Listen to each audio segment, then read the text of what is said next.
So my Aunt Vicki made me this apron, sent it to me, and I just love it. Thank you so much, Aunt Vicki, and I love you. What she also sent me was my great-grandmother Phebe Link's recipe for her lemon cake. And I never got to meet my great-grandmother. From what I heard from like my grandma and my dad and my aunts and uncles was that she was just very loving. She made the most beautiful quilts. She loved to cook, and she loved her family the most. So I am so honored to share this recipe with all of you.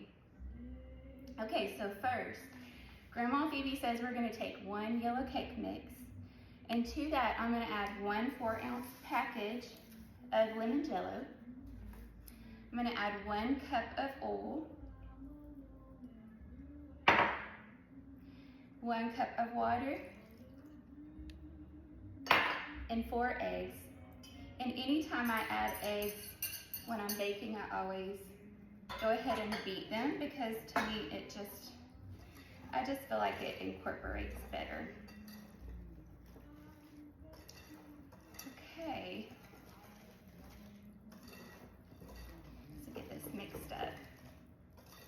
But yeah, I've heard about my Grandma Phebe my whole childhood. And she was my Grandma June's mother.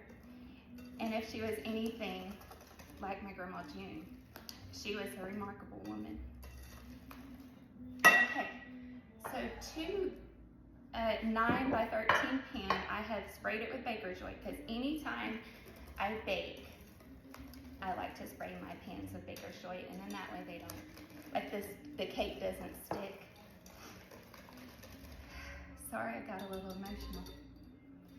Okay, so now we're just gonna add this to the pan.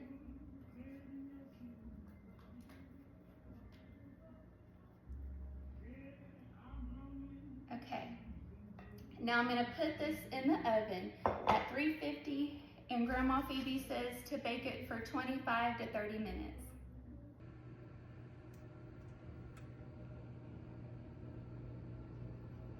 Okay, so I've gotten the cake out of the oven, and I've let it cool just until it's warm, and I took a fork and poked a bunch of holes in it. Okay, and then she says to take 2.5 cups of powdered sugar. Into that, I'm gonna add 9 tablespoons of freshly squeezed lemon juice. You wanna make sure that you squeeze the lemon juice and not use like the store-bought lemon juice, because it really just makes all the difference. Okay, we're gonna get this mixed up.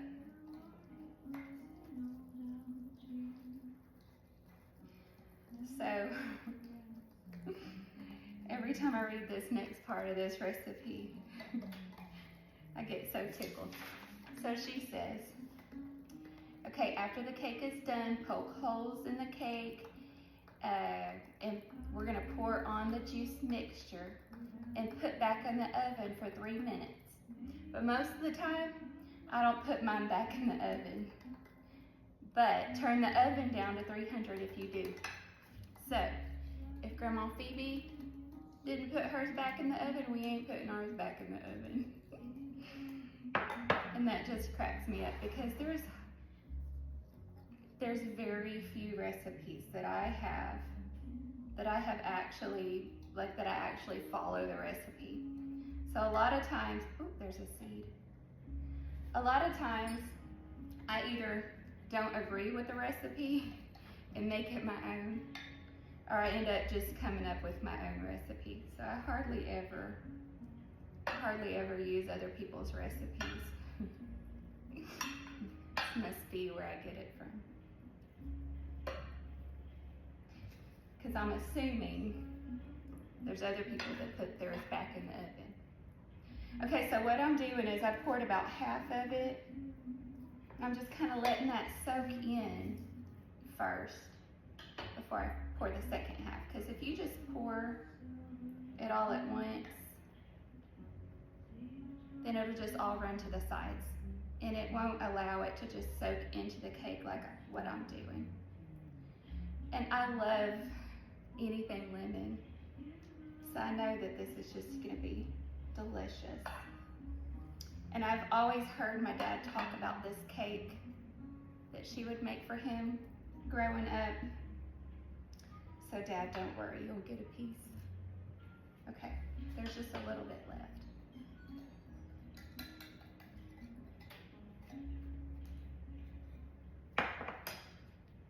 Okay, so I'm gonna let this settle into the cake and just let it sit until the glaze sits and the cake is all the way cool. Okay, so it's cool and I'm so excited to try this. Okay, so, and y'all, this cake is so tender and so moist. And I really just love the simplicity of it.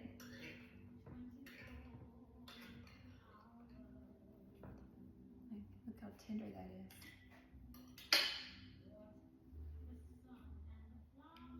Okay.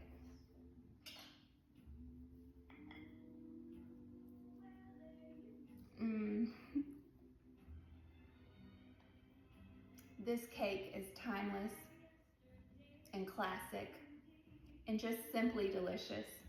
And I absolutely love the tang of it. So this is my Grandma Phoebe's recipe for her lemon cake. And again, I'm so honored to share it with all of you. Let me know how you love it in the comments.